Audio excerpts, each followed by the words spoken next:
అలానే మిసేసరావు ఒకప్పుడు ఆంధ్ర ఆక్టోపస్ అని చెప్పి లగడపతి రాజగోపాల్ గారిని అనేవాళ్ళు. ఆయన చేసిన సర్వేలు అని అంటే ఎలక్షనే అవసరం లేదనే భావన ఉండేది. ఆ తర్వాత ప్రశాంత్ కిషోర్, ఆ తర్వాత ఇప్పుడు కేకే. ఈ కేకే సర్వే రావడంతో గెలిచినట్టు ఫీల్ అవుతున్నారు అందరూ. అసలు ఎందుకు ఆ కేకే సర్వేకి శానిటీ ఏంటి అనే దాని మీద మనం విశ్లేషణ తీసుకుందాం. అసలు జూబ్లీ హిల్స్ నియోజకవర్గ పట్ల ఏం జరుగుతుంది గ్రౌండ్లో అనేది కూడా విశ్లేషణ తీసుకునే ప్రయత్నం చేద్దాం. ప్రస్తుతం మన దగ్గర సువేర గారు అలియాస్ శంకర వెంకటేశ్వర గారు, అందరికీ తెలిసినటువంటి కొండయ్య గారు మన దగ్గర ఉన్నారు. ఇంటరాక్టర్ సార్, నమస్తే. నమస్కారం సార్. కేకే సర్వే చూసారా? చూశాను. మీ ఇంట్రడక్షన్లో చెప్పిన పేర్లన్నీ కూడా కొద్దిగా అతిశయోక్తిలోనూ నేను దాంతో ఏకీభవించను. ఎవరో గొప్పవాళ్ళు కాదు, మీరు చెప్పిన పేర్లన్నీ కూడా బోల్తా పడిన పేర్లే. సర్వేల పేర్లతో ప్రాచుర్యం పొంది కొన్ని వందల జీవితాలు నాశనం చేసిన వాళ్ళు వాళ్ళందరూ కూడా. అంటే అది నాశనం అంటే వాళ్ళ మాటలు నమ్మి బెట్టింగులు అనేది దుర్మార్గం. దానికేం సానుభూతిని అయ్యో అమ్మానాల్సిన పని లేదు. కానీ అట్లా తప్పుడు సర్వేలు చెప్పడం కూడా తప్పే. బెట్టింగులు ప్రోత్సహించే విధంగా ఆత్మవంచంతో చేయటం సర్వేలు తప్పు కదా. లగడపాటి రాజగోపాల్ అంత చదువుకున్న మనిషి, ఎంపీ చేసిన మనిషి అటువంటి తప్పు సర్వేలు చెప్పకూడదు కదా. తప్పు కదా. జీవితాలు నాశనమైనా నువ్వు ప్రాయశ్చిత్తం అయితే ఏముంది? ఎవరైనా సరేనండి, తెలిసిందని చెప్పాలి, లేకపోతే లేదని చెప్పాలి. బెట్టింగుల కోసం జీవితాలు నాశనం చేసే విధంగా సర్వేలు ఉండకూడదు. వాళ్ళకి అమ్ముకోబడినప్పుడు అది తెలిసిపోతుంది. పెయిడ్ సర్వే ఏంటనేది తెలిసిపోతుందండి. Common sense. ప్రజలు అంత అమాయకులు కాదు, గొర్రెలు కాదు కదా. ఇవాళ ఏదో కేకే అయినా అతను వచ్చేసి తన క్రెడిబిలిటీ పోగొట్టుకుంటున్నాయి కదా ఇవాళ అటువంటి పిచ్చి సర్వేలతో మాట్లాడి. అంటే ఎలా మీరు దాన్ని పిచ్చి సర్వే కింద ఎలా చూస్తున్నారు? చెప్పగలం. అతనిది ఏదో ఒక సర్వే కరెక్ట్ అయిపోయిందంటే మరి మొన్న మహారాష్ట్రలో ఏమైంది, ఢిల్లీలో అతని సర్వే ఏమైంది, యూపీలో ఏమైంది, హిమాచల్ ప్రదేశ్లో ఏమైంది, అన్నీ కరెక్ట్ అయినాయి. ఆక్టోపస్లోనూ ఇవన్నీ ఉన్న కాలజ్ఞానాలు చెప్పడానికి ఎందుకు ఫెయిల్ అయ్యాడు? ఇవాళ వచ్చి చెప్తా అతను చెప్పిన హేతు పద్ధతి లేని గణాంకాలకు అందనటువంటి దీంతో అతను చెప్పడం అంటే నవ్వు తెప్పిస్తుంది. యావగింపు కూడా కలుగుతుంది. అతనంటే కొద్దిపాటి గౌరవం మర్యాద ఉండాలి కూడా యావగింపు కూడా కలుగుతుంది. అంటే అతని గ్రాఫ్ ఏంటంటే ఆంధ్రప్రదేశ్ ఎలక్షన్స్ తోటి పెరిగిందండి. పెరిగిన దానికి నిలబెట్టుకోవాలి. తప్పులు సహజం, ఎవరైనా తప్పులు సహజం చేయటం అండి, ఎవరు చెప్పలేం ప్రొటెక్షన్. కానీ గణాంకాలు, మనం చెప్పిన గణాంకాలు దగ్గరగా ఉండాలి, అతిశయోక్తులుగా ఉండకూడదు కదా. మరీ ఎగ్జాగరేటెడ్ ఫిగర్స్ చెప్పకూడదు కదా. ఎవరైనా సరే కళ్ళ ముందు కనపడే కామన్ సెన్స్తో దానికి సర్వేలు అవసరం లేదు. సిఎస్ గారు, మనం ఇక్కడ హైదరాబాద్లో ఉంటా, తెలంగాణలోను ఆంధ్రప్రదేశ్ ఎన్నికలప్పుడు మనమే మాట్లాడుకున్నాం కదా ఎన్ని జరుగుతాయి ఏంటని. హైదరాబాద్ లాస్ట్ టైం జిహెచ్ఎంసీలు ఎన్ని జరుగుతాయి చెప్పాను, తెలంగాణ అసెంబ్లీలు ఎన్ని జరుగుతాయి మనమే మాట్లాడుకున్నాం కదా. అది కామన్ సెన్స్తో చెప్పేది. దానికి సర్వేలును టీంలు ఐవీఆర్ఎస్లు ఇవన్నీ అవసరం లేదు. సో ప్రధానంగా మీ అబ్జెక్షన్ ఏంటి ఆ సర్వే మీద? ఆ పూర్తి హేతు పద్ధతి లేని ఫిగర్స్ చెప్పాడు. 20% దరిదాపుగా అతను చెప్పిన దాని ప్రకారం 70-80 మెజారిటీ రావాలి బీఆర్ఎస్కి. ఏ రకంగా సాధ్యం అండి? దాదాపు 11% హైయెస్ట్ ఉంది. దరిదాపుగా 20% ఎంతో చెప్పిన దీని ప్రకారం అనిపిస్తుంది. అతను చెప్పింది 4 లక్షల ఓట్లలో 20% చెప్పిన దాని ప్రకారం 70-80 మెజారిటీలు రావాలి. Is it possible? ఏ రకంగా వస్తుందంటే అతను ఏమైనా చనిపోయిన అతను ఏమైనా కులనాయకుడా, జాతి నాయకుడా, ఏమైనా జననేత, మచ్చలేని నాయకుడా? ఏ రకంగా అతనికి సానుభూతి ఉంటుందో? అతని భార్య నిలబడితే పి జనార్దన్ రెడ్డి కూతురా కొడుక? పి జనార్దన్ రెడ్డి లాంటి ఏమైనా వ్యక్తిత్వం అని అంత ప్రజాదరణ కలిగిన జనబాహుళ్యంలో గుండెల్లో నిలబడిన నాయకుడా? అతను తెలుగుదేశం పార్టీలో గెలిచి పార్టీకి ఎన్నుపోటు పొడిచి బీఆర్ఎస్ సంఘం చేరి కల్వకుంట్ల కుటుంబానికి ఏజెంట్ లాగా మారి సాటి కమ్మాళ్ళు చాలామందిని ఇక్కడ నియోజకవర్గంలోనూ నగరంలోనూ చాలామందిని ఇబ్బంది పెట్టాడు. కమ్మాళ్ళు అందరూ అతను ఎన్నుకుంటారు. కమ్మకులం అంటే ఏంటి? కల్వకుంట్ల కుటుంబం చేతిలో అవహేళనకేనో అవమానాలకి గురైన కులం తెలంగాణలో. 20 ఏళ్ల పాటు దాష్టికానికి గురైన కులం అది. వాళ్ళ దీని ద్వారా అక్కడేమో వైఎస్ కుటుంబం చేతిలో, ఇక్కడేమో కల్వకుంట్ల కుటుంబం చేతిలో. మెయిన్ టార్గెట్ అయిన కమ్మాళ్ళు బీఆర్ఎస్ పార్టీకి అసలైన కమ్మాడు ఎందుకు ఓటేస్తాడు ఎవడైనా సరే? మరి ఆ సర్వేలో కమ్మాస్ తెలుగుదేశం పార్టీ సానుభూతి పరులు, ఈసారి బీఆర్ఎస్ పార్టీ వైపు ఉంటారు. అదే కదా అజ్ఞానం అనేది. బుద్ధి జ్ఞానం ఉండాలి మాట్లాడేటప్పుడు, కామన్ సెన్స్ ఉండాలి. ఆనందినే నోటితో మాట్లాడేటప్పుడు మనం ఏం మాట్లాడుతున్నాం, ఎట్ట మాట్లాడుతున్నాం అని. మరి కళ్ళ ముందు నగ్నంగా కనిపించకూడదుగా పెయిడ్ అనేది. మరి మీరు పెయిడ్ అయితే చేసుకోండి. ఇప్పుడు పెయిడ్ ప్రోగ్రాములు చేసుకున్నట్టు టీవీ ఛానల్స్లో పెట్టుకుని పెయిడ్ ప్రోగ్రాములు, పెయిడ్ ఇంటర్వ్యూలు వేసినట్టు మీరు కూడా కింద వేసుకోవచ్చు, అతను కూడా వేసుకోవచ్చు. స్పాన్సర్డ్ మేము బీఆర్ఎస్ తరఫున చేశాను, లేకపోతే వేరే దీనికోసం నేను నా పర్సనల్గా చేశానని చెప్పుకోవచ్చు. ఇట్లా మరీ నగర నృత్యాలు తప్పు కదా సభ్య సమాజంలో. అతను వ్యక్తిగతం అవ్వచ్చు, కానీ సమాజాన్ని మిస్లీడ్ చేయటం మూలాన నేను మాట్లాడాల్సి వస్తాను. అంటే 2014, 2018, 2023లో ఎంత మెజార్టీలు వచ్చినాయి గోపికి చెప్పమనండి. 2014లో ఎంత మెజార్టీ వచ్చింది, 18లో ఎంత మెజార్టీ వచ్చింది, మొన్న 23లో ఎంత మెజార్టీ వచ్చింది? 16,000 మెజార్టీ. ముస్లిమ్స్ ఎక్కడున్నారు? మొన్న బీఆర్ఎస్తో ఉన్నారు. ఉంటే నీకు వచ్చిన మెజారిటీ ఎంత?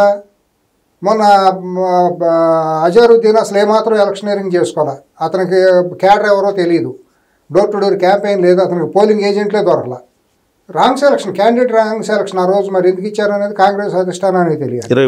23లో మరి అటువంటి బలహీనమైన క్యాండిడేట్ని బలహీనమైన ఎలక్షనీరింగ్ చేసుకుంటేనే నువ్వు సావుదప్పి కన్నులోటు పోయినట్టు 16,300 ఓట్లతో గెలిస్తే, ఇవాళ స్ట్రైట్ ఫైట్లో ఒక పక్క ఏకపక్షంగా ఒరిగిపోయి నీకు కళ్ళ ముందు కనపడతాను కదా బీఆర్ఎస్ శిథిలం అనేది. కుటుంబ కలహాలతో 3 గ్రూపులు 4 గ్రూపులుగా కొట్టుకు చేస్తున్నారు కదా వాళ్ళు. బీఆర్ఎస్ భవిష్యత్తు అంటే ఏమీ లేదు, అగమ్యగోచరంగా పార్టీ తయారైపోయింది కదా. నిన్న కాక మొన్న హరీష్ రావు తండ్రి చనిపోతే కేసీఆర్ పరామర్శకు వచ్చినప్పుడు, ఆయన ఫోటోలు బయటకు వచ్చినప్పుడు ఆయన ఆరోగ్య పరిస్థితి అందరికీ తెలిసిపోయింది కదా. ఇటువంటి పరిస్థితుల్లో ఆ పార్టీకి బుద్ధి ఉండాలి, ఎందుకు వెళ్తారండి? ఆ పార్టీలో ఉండాలి కూడా వాళ్ళు ఏటో కట్టు షెల్టర్ చూసుకుంటారు, వేరే పార్టీ వైపుకి వెళ్దాం, ఇంక ఈ పార్టీకి దిక్కు మొక్కు లేదు, అంతర్గత కలహాలతో కొట్టుకుంటున్నారు. ఇప్పుడు కూతురు బయటకు వచ్చేసింది, రేపు పొద్దున బావబామరులు కూడా విడిపోయే పరిస్థితి వస్తుంది. వచ్చే ఎలక్షన్ నాటికి ఆ పార్టీ ఉంటుందో లేదో కూడా తెలియదు. కానీ ఈ ఎలక్షన్లో ప్రభుత్వానికి వ్యతిరేక ఓటు ఉన్నమాట వాస్తవం అనేది, వ్యతిరేకంగా ఉన్నమాట వాస్తవం. ఇవాళ రేవంత్ రెడ్డి గారిని పరిపాలన సొంత పార్టీ వాళ్ళే సరిగ్గా ముందుకు నడవలేకపోవడం మాత్రం మాట కూడా వాస్తవం, కళ్ళ ముందు కనిపిస్తుంది. ఒక ముఖ్యమంత్రిని పట్టుకొని సోషల్ మీడియాలోనూ బయట ఇష్టానుసారం మాట్లాడితే కౌంటర్ అటాక్ చేయలేని దారుణమైన పరిస్థితిలో కాంగ్రెస్ పార్టీ ఉంది, దిక్కు దివ్వడం లేని పరిస్థితిలో ఉంది. ఇవాళ మొన్న 2023లో కాంగ్రెస్ పార్టీకి ఒక జవసత్వాలు నింపింది రేవంత్ రెడ్డి. అతని మూలానే వాళ్ళ అధికారంలోకి రావడానికి ఆ కృతజ్ఞత కూడా పార్టీ వాళ్ళకి ఎవరికీ లేదు. నిజంగా ఆ రోజు పీసీసీ అనే వ్యక్తి కనుక రేవంత్ రెడ్డి కాకుండా ఇంకెవరన్నా ఉంటే మళ్ళీ బంగారుపల్లిలో పెట్టి కల్వకుంట్ల కుటుంబానికి అధికారం అప్పచెప్పడం అనేది నిస్సందేహంగా జరిగి ఉండేది. ఆ కృతజ్ఞత ఉండాలి కదా. ఇవాళ 2 ఏళ్ళు ఈ పార్టీ అధికారంలోకి వస్తే ఇవాళ కూడా అతను ఒక అడుగు ముందుకేనివ్వకుండా వెనుపోట్లు పొడుస్తూ సొంత పార్టీ వాళ్ళే వెనక గోసి లాగేవాళ్ళు ఒకళ్ళు, కాళ్ళు లాగేవాళ్ళు ఒకళ్ళు, ఈ రకంగా కళ్ళ ముందు కనపడుతుంది కదా. ఇవన్నీ పార్టీలు అంతర్గత కానీ ప్రభుత్వంలో స్కీమ్స్ ఏవైతే ఉన్నాయో ఇంప్లిమెంట్ చేయట్లేదు. అదే నేను అనేది. అసలు ఇవన్నీ అడ్మినిస్ట్రేషన్ సక్రమంగా జరిగితే కదా సిఎస్ గారు, మంత్రులు ఎమ్మెల్యేలు అందరూ కూడా సమిష్టి నిర్ణయంతో ముందుకెళ్తేనే కదా ఏ పథకాలైనా ముందుకెళ్ళేది, ఆర్థికంగా అయినా ఇంకోటైనా.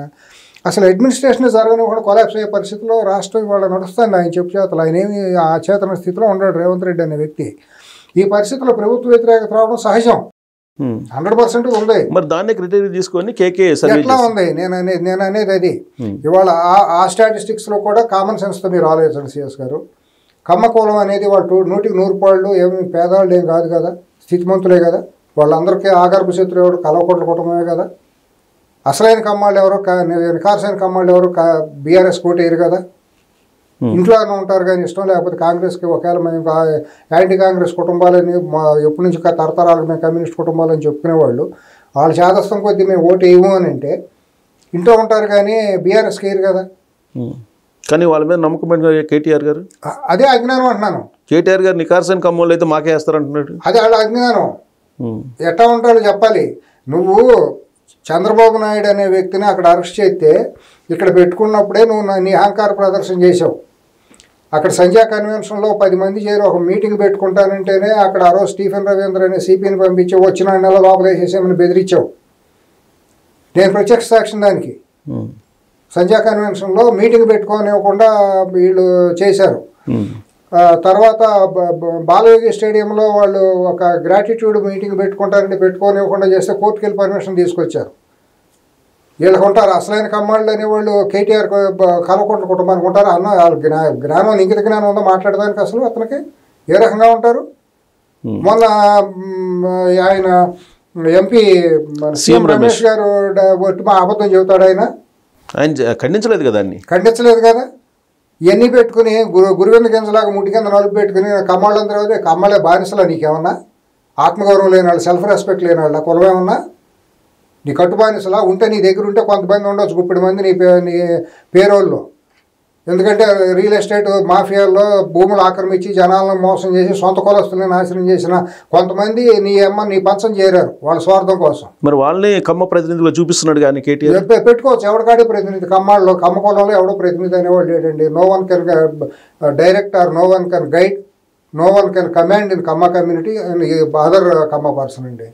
ఎవడో శాసించలేడు. ఎవడికాడికి ఆత్మగౌరవం ఎక్కువ, ఎవడికాడికి ఇంగిత జ్ఞానం ఉంటుంది, ఎవడు సెల్ఫ్ రెస్పెక్ట్తో ఆడేస్తాడు. ఆ రోజున్న పరిస్థితులను అన్నింటినీ సమీక్షించుకుంటారు. ఇప్పుడు కాంగ్రెస్ పార్టీకి మీరు ఎందుకు వేయలేదు అని అంటే గతంలో 2014, 2018లో అప్పుడు కూడా 100% బీఆర్ఎస్కి వ్యతిరేకంగానే వేశారు. కానీ వాళ్ళు బయటపడటానికి కొద్దిగా సంశయించారు. 2023లో కూడా కమ్మాళ్ళు కాంగ్రెస్కి వేశారు, మెజారిటీ కమ్మాళ్ళు.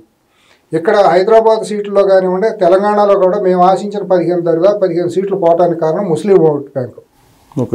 జహీరాబాద్ కానివ్వండి, సంగారెడ్డి, నిజామాబాద్ లాంటి ప్రదేశాలు, జూబ్లీ హిల్స్, రాజేంద్ర నగర్, శేరిలింగంపల్లి ఇటువంటి ప్రాంతాల్లో 1,00,000 ఓట్లు తక్కువ లేకుండా ముస్లిం ఓటు బ్యాంక్ ఉంది. వాళ్ళందరూ ఏకపక్షంగా గంపగుత్తగా బీఆర్ఎస్తో ఉన్నారు 23 దాకా. కాబట్టి ఆ 15 సీట్లు పోయినాయి, లేకపోతే 80 సీట్లు కాంగ్రెస్కి రావాలి. అపోహ ఏంటంటే దురదృష్టం కొద్ది కమ్మాళ్ళందరూ లేకపోతే ఆంధ్ర వాళ్ళందరూ కూడా కాంగ్రెస్కి వ్యతిరేకంగా చేశారు అన్నప్పుడు ఎవరైతే ఇప్పుడు ఈ సెల్ఫ్ క్లెయిమ్డ్ కమ్మ సంఘాల పేరుతో చెప్పుకునే పనికిమాలిన నాయకులు ఎవరైతే ఉన్నారో వాళ్ళందరూ కూడా కనీసం ఖండించలేదు, చెప్పలేకపోయారు. అవును, ఇది అనాదిగా కమ్మ కులానికి జరుగుతున్నటువంటి తీవ్రమైన నష్టం ఎవరితోనో ఇతరులతో జరుగుతుంది. బీఆర్ఎస్ పార్టీతో ట్రావెల్ అవుతున్నారు కమ్మాస్ అనేటువంటిది ప్రచారాన్ని తీసుకెళ్లిన దాన్ని ఖండించలేకపోయారు. దానికి ప్రధాన కారకులు ఎవరంటే కమ్మ కులానికి మేము ప్రతినిధులు, కమ్మ సంఘ నాయకులుగా చెప్పుకుని ఈ గుప్పిడి మంది వెన్నెముక లేని సెల్ఫ్ రెస్పెక్ట్ లేని వ్యక్తుల మూలాన జరుగుతుంది. వీళ్ళు కమ్మ కులాన్ని తీసుకెళ్ళి 5 ఎకరాలు పొలం ఇస్తే స్థలం ఇస్తే మేము తాకట్టు పెడతామని చెప్పి తీసుకెళ్ళిన దుర్మార్గులు వీళ్ళందరూ కూడా.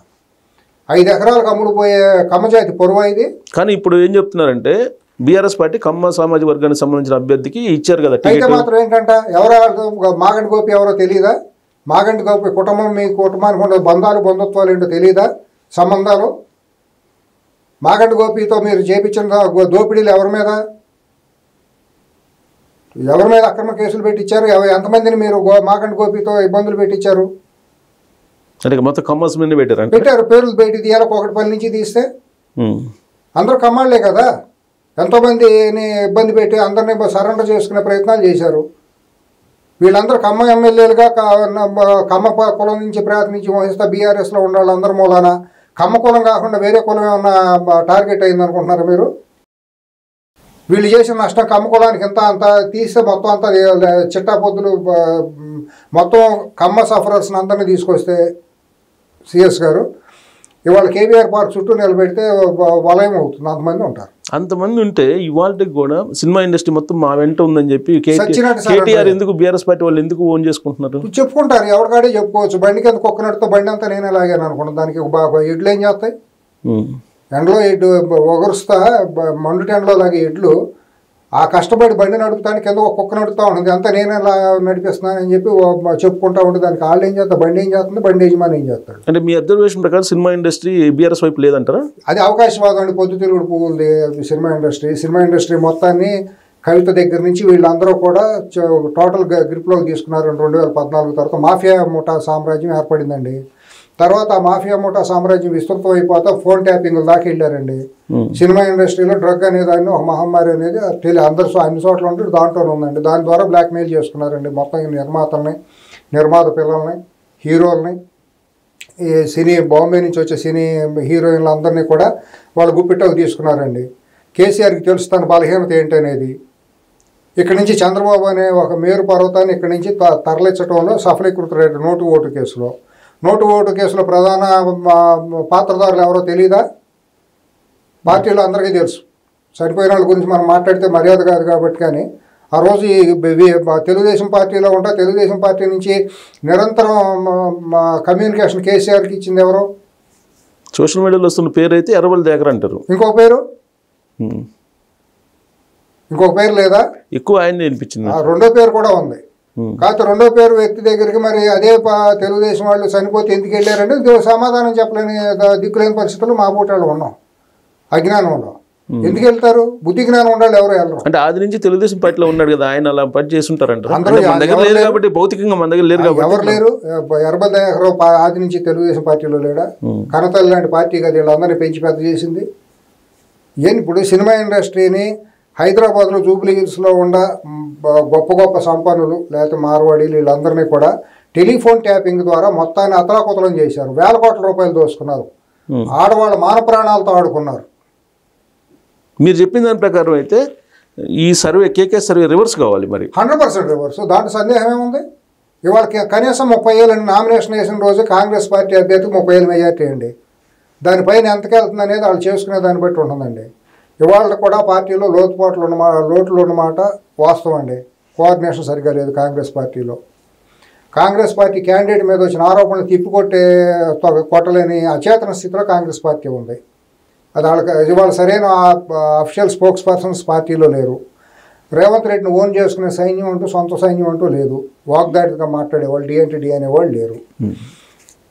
ఏటికొకళ్ళు కాటికొకళ్ళు అన్నట్లు అవుతున్నారు. ఇవన్నీ కూడా కోఆర్డినేషన్ లోపం. అసలు విషయానికి వస్తే సిఎస్ గారు, ప్రధానమైన మౌలికమైన విషయం, ఎవరు వచ్చారు ఎవరు పోయారు పక్కన పెడితే, పట్టణాల్లో ఉండే పరిస్థితులు ఎట్లా ఉంటాయంటే, రేషన్ కార్డు కావాలి, లేబర్ ఉంటారు కదా బస్తీ వాళ్ళు ఎవరి దగ్గరికి వెళ్తారు? ఎమ్మెల్యే దగ్గరికి వెళ్తారు. ఎమ్మెల్యే అధికార పార్టీ ఎమ్మెల్యే ఉంటే వాళ్ళ పనులు అవుతాయా, లేకపోతే ప్రతిపక్షంలో ఉండి పని అవన ఎమ్మెల్యే అయితే ఉంటుందా? అనుకోకుండా జనరల్ ఎలక్షన్ ఎవరినో ఒకరిని గెలిపించుకోవచ్చు, అది వేరే సంగతి. బై ఎలక్షన్కి వచ్చేటప్పటికి బై ఎలక్షన్లో చనిపోయిన వ్యక్తికి పెద్ద సానుభూతి ప్రజాదరణ లేనప్పుడు ఎట్లా ఆలోచిస్తారు? ఈ కాన్ఫ్లిక్ట్ సన్నివేశాల్లో రేపొద్దున ఏదైనా ఆరోగ్యశ్రీ కార్డు కావాలి, షాదీ ముబారకులు కావాలి, ఇవన్నీ కావాల్సి వచ్చినప్పుడు రూలింగ్ పార్టీ ఎమ్మెల్యేని గెలిపించుకుంటే మనకు పనులు ఏమైనా అవుతాయని ఇంకా 3 ఏళ్ళు ఉంది కదా. ఇప్పుడు 2 ఏళ్ళు అయింది, ఇంకా 3 ఏళ్ళు అధికారంలో ఉంటుంది కదా. 3 ఏళ్లలో ఇళ్ల స్థలాలను డబుల్ బెడ్రూమ్లు ఇళ్ళను ఏమిటి వాళ్ళ ఆశలాళ్ళకు ఉంటాయి కదా. తర్వాత కొట్లాట్లో 3 పిల్లల కొట్లాట్లో స్థలాలు గొడవలు చిల్లర మల్లర గొడవలు రోజువారీ ఉంటాయి కదా. వీటి పోలీస్ స్టేషన్కి వెళ్ళాలి కదా. పోలీస్ స్టేషన్కి వెళ్తే రూలింగ్ పార్టీ ఎమ్మెల్యే చెప్తే ఉంటారా? ఓడిపోయిన పార్టీ ఒకవేళ నిజంగా బీఆర్ఎస్ తరఫున సానుభూతి గెలిచిన ఆవిడకి ఏమన్నా తూర్పాడు ఉండదు తెలుసా రాజకీయంలో? ఆవిడని ఎవరు కమాండ్ చేయాలి, ఎవరు డైరెక్ట్ చేయాలి?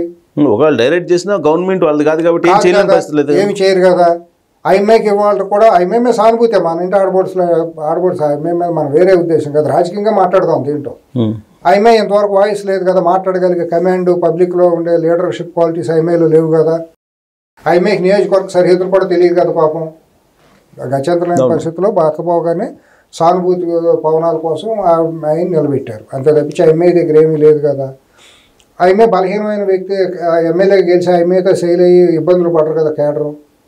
మామూలుగా ఓట్లు వేసిన వాళ్ళు కూడా ఇబ్బందులు పడరు కదా. ఒక కాలనీలో రోడ్లు కావాలి, రేపొద్దున డ్రైనేజీ ఉంటుంది, వేరే వేరే పనులు ఉంటాయి.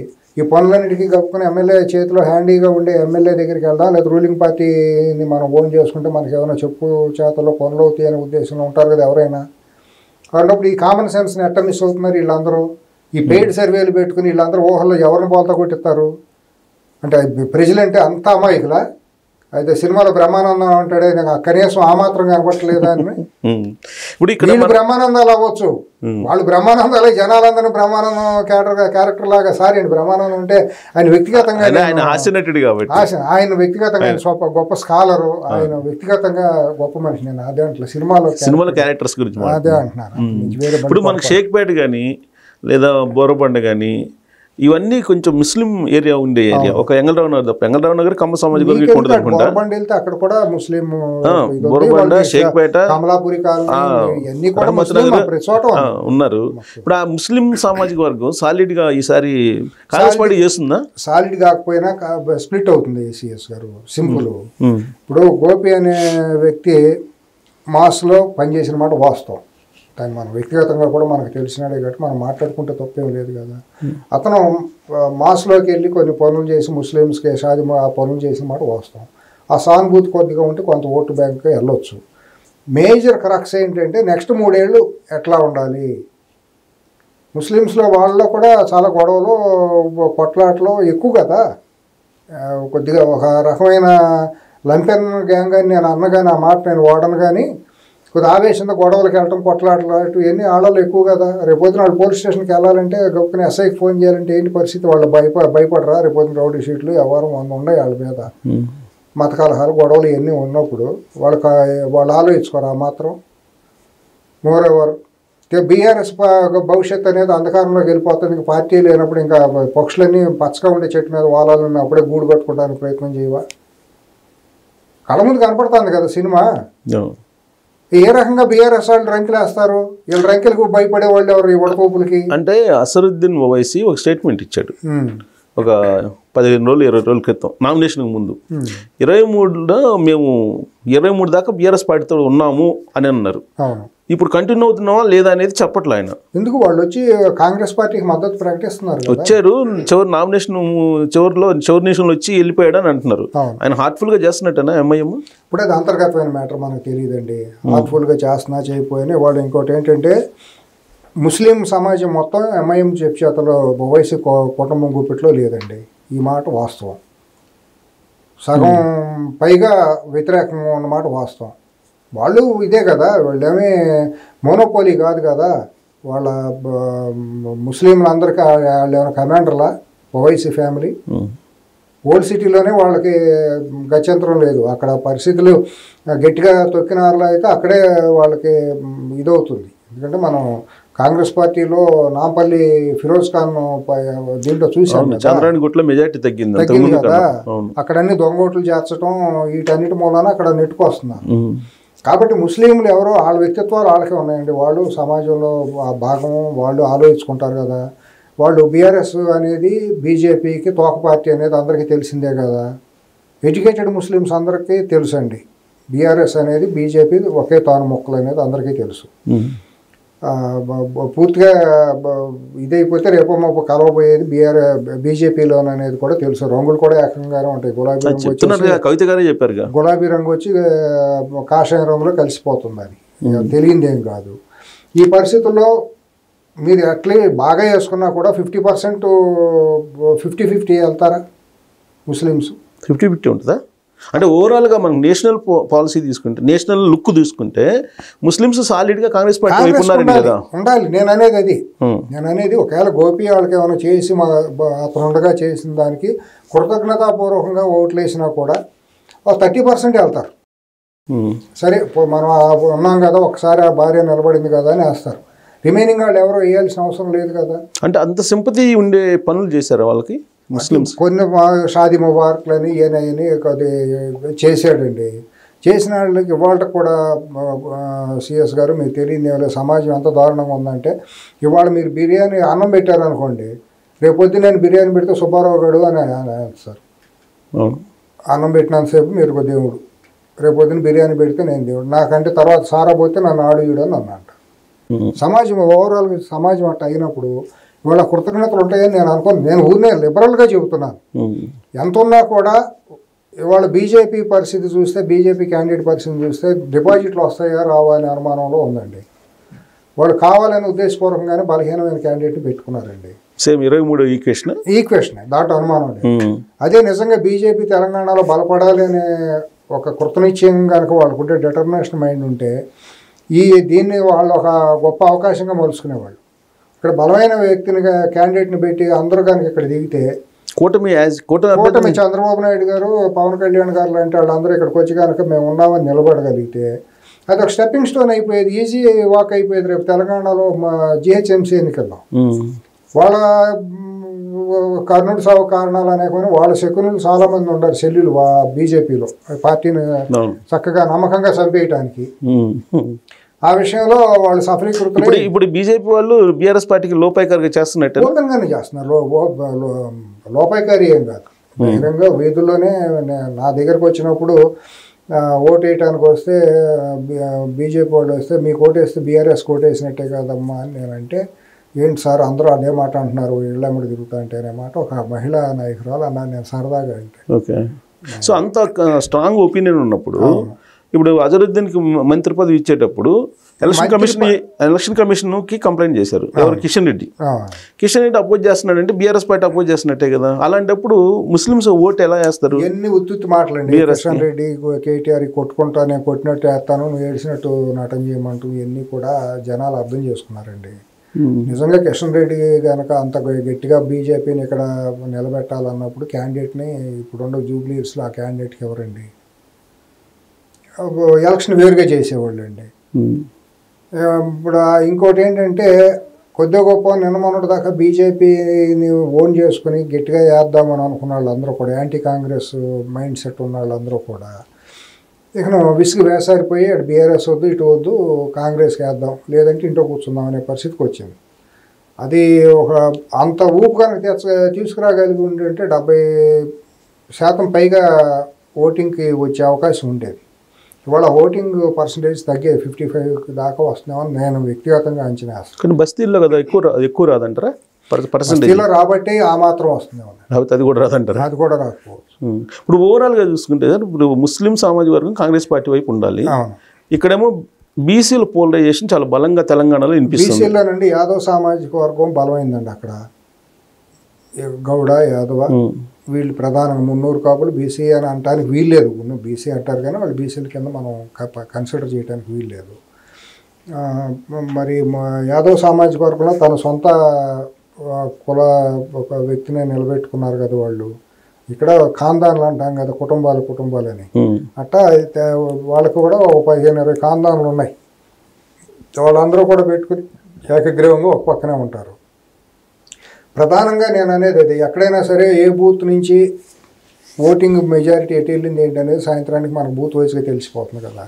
ఏ బూత్లో ఏ కులస్తులు ఎక్కువ ఉన్నారు అని తెలిసిపోతుంది కదా, డేటా వచ్చేస్తుంది కదా. వచ్చినప్పుడు ఏ కులస్తులు ఎట్టేసారు అనేది 13వ తారీఖున బయటకు వచ్చే 13వ అయితే ఓటింగ్ కౌంటింగ్ ఎప్పుడో డేట్ 14 కౌంటింగ్, 15వ తారీఖు దాటితేమో లేకపోతే 20వ తారీఖు వచ్చేస్తుంది కదా, అటు ఇటు వచ్చేస్తుంది కదా. కాబట్టి వీళ్ళందరూ కూడా ఎట్టి పరిస్థితుల్లోనూ ఓడిపోయే బొక్కబడిపోయిన నా పడవెక్కడానికి ఎవరు సాహసించకపోయి ఏరు దాటేటప్పుడు అది గట్టికి పడవని చూసుకుంటారు. అట్లాగే మునిగిపోయే పడవని ఎవరు ఎందుకు ఎక్కుతారు? బీఆర్ఎస్ అనేది మునిగిపోయే పడవ. కొన్ని సానుభూతి వేద్దాము అని అంటే అంత సానుభూతి పవనాలు ఏమి పెద్ద విపరీతంగా ఉండదేమీ లేదు. తర్వాత అతను చేసిన విపరీతమైన దౌర్జన్యాలు కూడా అందరి మీద రౌడీ షీట్లు పెట్టించడం, అక్రమ కేసులు పెట్టించడం, పోలీసులతో కొట్టించడం అనేది గోపి చేశాడు. అందరి మీద దౌర్జన్యాలు దారుణాలు చేశాడు. సొంత కమ్మకులస్తుల మీద కాకుండా ఇతర వాళ్ళ మీద కూడా చేశాడు. దూకుడు వాడు, మనస్తత్వం అటువంటిది అతను. వాడు అంటే సరే నాకు సన్నిహితం కదా, చిన్నప్పటి నుంచి ఉంది కాబట్టి నేను మాట్లాడతాను. కాబట్టి అతను మైనస్లు అన్నీ అతనికి ఉన్నాయి. అతనికి సానుభూతి ఎక్కడ వచ్చే పరిస్థితులు ఏమీ లేవు. తర్వాత ఏంటంటే వాళ్ళు 2వ తారీఖు ఇంకా 9 రోజులు ఉంది. 9 రోజుల్లో గ్రాడ్యువల్గా హీట్ పెరుగుతూ ఉంటుంది. పెరిగినప్పుడు మళ్ళీ ఇదే కేకేలు పీకే సర్వేలు అబ్బాయి మధ్యలో మారిపోయిందండి. ఇవన్నీ బుస్ మాటలండి. ఎప్పుడు కూడా ఓటర్ అనేవాడు ముందుగానే డిటర్మిన్డ్గా మైండ్కి వచ్చేస్తాడు, సుబ్బారావు నా మనిషి నాకు కావాలో వద్దా. అంతే, దాంట్లో శశపక్షలు ఏముంటాడు, సైలెంట్గా ఉంటాడు, కూడా చెబుతాడు. ఏమవుతుందని దీంట్లో బీఆర్ఎస్ రేపు పొద్దున గెలిచి వస్తే నన్ను కొడతారని భయం ఉంటే కదా చెప్పకుండా ఉండటానికి. ఇప్పుడు ఏ ఫ్యాక్టర్ బలంగా ఓటింగ్కి ఆధారం అంటే క్యాస్ట్ పరంగా జరిగిద్ది అంటారా, లేదంటే పార్టీ పరంగా జరిగిద్ది అంటారా, క్యాండిడేట్ పరంగా జరిగిద్ది అంటారా? మేజర్ ఫ్యాక్టర్ ఏది? మేజర్ అంటేనండి క్యాండిడేట్ పరంగా జరగడానికి అవకాశాలు లేవండి. బలహీనమైనకి ఇద్దరు కూడాను. క్యాండిడేట్ ఇక్కడేమో మహిళా సానుభూతితో వచ్చిన ఆవిడకి ఎలక్షనీరింగ్ మాట్లాడటం అది ఏమీ లేదు. ఓన్లీ పార్టీ మీద ఆధారంతో చేస్తున్నారు. ఈ శ్రీశైలం యాదవ్ కొడుకు ఇవ్వడం మూలం శ్రీశైలాన్ని భూతంగా చూపించి చేస్తున్నారు. దాన్ని కడుక్కోలేని పరిస్థితుల్లో వాళ్ళు ఇంకా కొట్టుమిట్టాడుతున్నారు. నిజంగా మరి అది తప్పు మాట. రౌడీ షీటర్ బీఆర్ఎస్లో ఎంతమంది లేరు? రౌడీ షీటర్లోనూ పాస్పోర్ట్ బ్రోకర్లు ఎంతమంది మార్ఫింగ్లు చేసి దొంగ పాస్పోర్ట్లు ఇప్పించిన వాళ్ళు మంత్రులు అవ్వలేదు? ఎంతమంది దుబాయ్ అని చెప్పి బొంబాయి చూపించి దుబాయ్ అని చెప్పి మోసం చేసి సొంత ఊరు వస్తే కొడతారని చెప్పి ఢిల్లీలో దాక్కున్న వాళ్ళు ఎవరు తెలియదా? కానీ అటు కాదు కదా, నోరున్నోళ్ళదే రాజ్యం అన్నట్టు. అంతే, కర్రుండాడితే బర్రె అన్నట్టు, నోరుండాడితే ఊరు అన్నట్టు వాళ్ళు మాట్లాడుతున్నారు. కాంగ్రెస్ వాళ్ళు ఎవరు మాట్లాడలేకపోతే సోషల్ మీడియా ఓపెన్ చేస్తే నవీన్ యాదవ్ రౌడీ షీటర్కి మీరు ఓట్లు వేస్తారా? ఇప్పుడు బీఆర్ఎస్ లో నువ్వు ఎంతమందికి రౌడీ షీటర్లకి టికెట్లు ఇచ్చావు, ఎంతమంది నేర చరిత్రలకు నువ్వు మంత్రి పదవులు ఇచ్చావు, నువ్వు 10 ఏళ్లలో ఎంతమంది మీద రౌడీ షీట్లు ఓపెన్ చేయించావు, తెలంగాణలో ఎంతమందిని హింసించావు. మరి అక్కడ కరెంట్ షాకులు దళితుల మీద నేరేడు అది సిరిసిల్ల కాన్స్టిట్యున్సీలో దళితులు కరెంట్ షాకులు ఇప్పించి వాళ్ళ మీద కేసులు పెట్టించిన ఘటనలు లేవా? ఇసుక లారీలతో పైన పోనిచ్చింది. ఎన్ని రౌడీ షీట్లు మీరు కాదు పెట్టించింది. అవి వీళ్ళు డిఫెండ్ చేయట్లేదు కదా. అదే వచ్చిన దుర్మార్గం. మాట్లాడగలిగేవాడు ఎవడో రేవంత్ రెడ్డి గారిలో కూడా తప్పులు ఉన్నాయండి. తను కూడా తన సొంత టీంని ఎంతవరకు ఏర్పాటు చేసుకోవడం తప్పండి. ఎంతసేపు బురద ఎత్తంటే ఏని అంటే అది ఆయన బురదలో మునిగిపోయే పరిస్థితి వస్తుంది. ఇప్పుడు ఆయన ఏమనుకుంటున్నాడు ఏంటో తెలియదు. కానీ నిన్న మీటింగ్కి వచ్చినప్పుడు నేను ఎన్టీఆర్ విగ్రహాన్ని మైత్రివనం దగ్గర నేను పెడతాను, ఒకవేళ ఎవరైనా కాదంటే అంతకన్నా దుర్మార్గులు లేరు అని చెప్పి చెప్తున్నారు. నిజమే, అదే మాకు ఎప్పటి నుంచి ఆలోచన ఉందండి. మేము కొంతమంది మిత్రులం అది గత 1 year నుంచి అక్కడ ఐలాండ్ ఏర్పడినప్పుడు కొంతమందికి వచ్చింది ఆలోచన. నాతో ఫస్ట్ వాళ్ళు నా ఆలోచన కాదు, నాకు బాగా సన్నిహిత మిత్రులు ఆ కాలనీలో ఉండేవాళ్ళు, అనే ఎట్లా పలానా చోట ఉందనా, ఇది అంతా కాదు, మనం అక్కడ విగ్రహం పెట్టించి ఏర్పాటు చేయాలి అని చెప్పి అన్నారు. అన్నప్పుడు సరే వెళ్దామని చెప్పి మేము పెద్దవాళ్ళతో, నేను మండ వెంకటేశ్వరరావు గారు ఇటువంటి వాళ్ళతో కాంగ్రెస్తో ఎలాగైనా ఉన్నాం కాబట్టి మేము అన్నాం కూడా ఇట్లా ఉంది అని చెప్పి. అంటే బాగానే ఉంటుంది అని అనుకున్నాం. కానీ ఇప్పుడు ఇది ఎట్లా ఉంటుందండి, బీఆర్ఎస్ పార్టీతోనండి మీరు సెంటర్ రాసుకుంటే నేను పెంట రాసుకుంటాను అన్నంత దిగజారిపోయిన రాజకీయం చేస్తాంలో సిద్ధహస్తులు కల్వకుంట్ల కుటుంబం. సరే దాన్ని జాగ్రత్తగా చేయాలి. మళ్ళీ మున్సిపల్ కార్పొరేషన్లో తీర్మానం ఎన్ని పెట్టడం, విగ్రహం పెట్టాలంటే ఎన్ని కొన్ని ప్రాసెస్లు ఉన్నాయి కదా, లీగల్ ప్రాసెస్లు, లేకపోతే కోర్టులు కొట్టేస్తాయి కదా అని మండవ్ గారు కూడా ఏమన్నారంటే కొద్దిగా జాగ్రత్తగా ఆలోచించి చేద్దాం, అందరూ కలిసి మాట్లాడుకుని జాగ్రత్తగా చేసి రేవంత్ రెడ్డి గారి ముందు పెడదాములే అనే ఆలోచనతో ఎప్పటి నుంచో ఉన్నది అది. అనుకోకుండా అనుకోని పరిస్థితుల్లో ఇక్కడ బై ఎలక్షన్ రావటం, నిన్న ఆయన రేవంత్ రెడ్డి గారు వెళ్ళటం చెప్పటం అనేది అది ఒక మంచి ఇదే. తర్వాత ఇంకో ప్రధానంగా ఎన్టీఆర్ గారి పేరు వచ్చింది కాబట్టి చెప్పాలి. ఇదే కమ్మ సంఘాల వాళ్ళు మోతీనగర్లోనే ఎక్కడో ఎన్టీఆర్ విగ్రహం పెడితే ఇదే గోపీనాథ్ తీపిచ్చేసాడు. రాత్రికి రాత్రి జేసీబీలు క్రేన్లు పెట్టి ఎత్తి పక్కన పడేపించాడు. మోతీనగర్లో ఉందనుకుంటా. లేదండి, అది పెద్ద గొడవ అయింది. రాత్రి చేసి వాళ్ళందరూ నా మీద కేసు అదంతా అరెస్ట్ చేస్తే ఆ రోజు మాధవరం కృష్ణారావు వచ్చి నిలబడి ఎస్ఆర్ నగర్ పోలీస్ సిఐకి ఫోన్ చేసి వార్నింగ్ ఇచ్చి, నాకు బాగా వ్యక్తిగతంగా తెలుసు. చాలా గొడవ అయింది ఆ రాత్రి అంతా కూడా. విగ్రహాలు పెడతానికి లేదు, నేను చెప్పినట్టే జరగాలి, నా చెప్పు చేతలో ఎన్టీఆర్ విగ్రహం పెడతానికి ఎట్టా పెడతారని చెప్పి ఇదే గోపీనాథ్ ఎన్టీఆర్ విగ్రహాలు తీపిచ్చాడు. దాన్ని వాడుకుంటున్నా కూడా వాళ్ళ కాంగ్రెస్ ప్రభుత్వం ఫెయిల్ అవుతుంది దాన్ని ఎక్స్పోజ్ చేయడంలో కూడా. అక్కడ మాట్లాడమనండి, మీరు మైక్ తీసుకుని రేపు వెళ్ళి చూడండి, అక్కడ కమ్మ సంఘాలను అడగండి, మోతీనగర్ కమ్మ సంఘాల దగ్గర మీరు అడగండి. సబ్జెక్ట్ కరెక్షన్ ఎక్కడో నేను డీప్గా ఎప్పుడు వెళ్ళాలి. కళ్యాణ్ నగర్ లో చౌరస్తాలు అయితే ఉన్నట్టుంది. అక్కడ ఒకటి చోట విగ్రహం తీపిచ్చారు. తీపిస్తే మాధవరం కృష్ణారావు ఆయన మనకేముంది ఏ పార్టీ అయితే ఆయన బీఆర్ఎస్ ఉండొచ్చు. ఆయన వచ్చి రాత్రి వచ్చి డీసీపీతో మాట్లాడి, అప్పుడు ఆనంద్ గారు అనుకుంటా కమిషనర్, సిపి ఆనంద్ గారు ఉన్నారు, ఆనంద్ గారు ఆయనతో మాట్లాడి ఇది చేస్తే నేను ఆ పరిస్థితుల్లో నేను ఒక చోట ఒక ఇంపార్టెంట్ కీలకమైన ఉన్నతమైన పోలీస్ అధికారి ఛాంబర్లో నేనున్నా.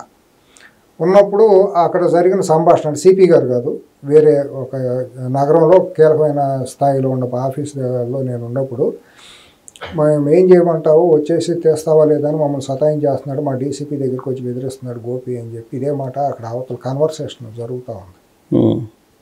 ఎందుకు గోపికి ఎందుకు ఎన్టీ రామారావు గారు అంటే ఈ భావం అంటే నా సామ్రాజ్యంలో నేను చెప్పింది చేయాలి. రేపొద్దున కేసీఆర్ విగ్రహాలు లేదా కేటీఆర్ విగ్రహాలు పెట్టుకుంటాం.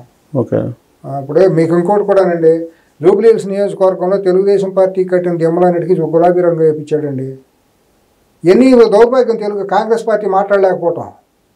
నాకు అవసరం లేదు, నేనేదో ఇంత జరిగింది కమ్మ సమాజ వర్గం పెద్దలకు తెలియదు అంటారా? ఆ బొంగులో పెద్దలు ఎవడున్నాడు కమ్మ సమాజం కదా, ఎవడు అంతా నేను పెద్దనా, నేను చెప్పుకుంటే నా దండ నేను వేసుకుంటే నేను గొప్ప. ఒకళ్ళు కేజీఎఫ్ అంటారు, ఇంకొకళ్ళు కమ్మ సమాజం అంతర్జాతీయ అధ్యక్షులు అంటారు, ఇంకొకళ్ళు జాతీయ అధ్యక్షులు అంటారు. యథార్థవాది నా మీద పడి ఎడుతారు, మీ మీద పడి ఎడుతారు ఏమన్నా నిజాలు మాట్లాడితే. ఇవన్నీ కార్తీక మాసం వన భోజనాలు పొట్లాడి వచ్చే సంఘాలు తప్పించి కులం కోసం ఔన్నత్యాన్ని గొప్పతనాన్ని నింపే విధంగా క్యారెక్టర్ ఉన్నవాళ్ళు ఎవరు లేరండి నా ఉద్దేశంలో. సారి ఎందుకంటే నేను ఎప్పుడూ ఏమంటానంటే ఏ కులమైనా గొప్పదేనండి.